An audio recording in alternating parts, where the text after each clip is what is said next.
Also tonight, the people in charge of the big Pride festivities in San Francisco have told some gays they're not welcome. Simon Perez has the story that certainly seems odd when you first hear about it, Simon.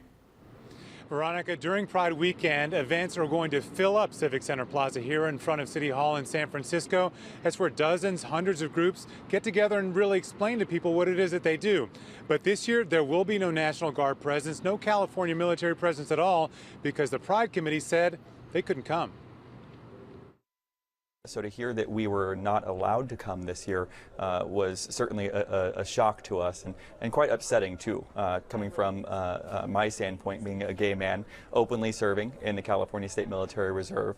Matthew Reese is a staff sergeant in the California State Military Reserve, a state group that backs up the National Guard during natural disasters.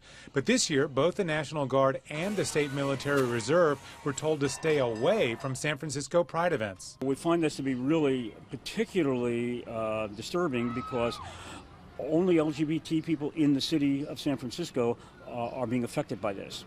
That LGBT people throughout the state have full access and are welcoming these recruiters. But San Francisco is being denied that option. Indeed, Reese says the National Guard and the State Military Reserve were welcomed at Pride events in Los Angeles and San Diego, but not here. Although our efforts to contact people at Pride by phone, through email, and in person proved fruitless, Pride leaders have been quoted as saying part of the reason behind the military ban was the U.S. military doesn't allow transgender people to serve openly. And that doesn't hold any water for the California State Military Reserve. We are recruiting our first transgender service member, or our first out transgender service member, I should say, into the CSMR in the next months. There will be one military angle to Pride weekend, as Bradley Manning, now known as Chelsea, has been named Honorary Grand Marshal.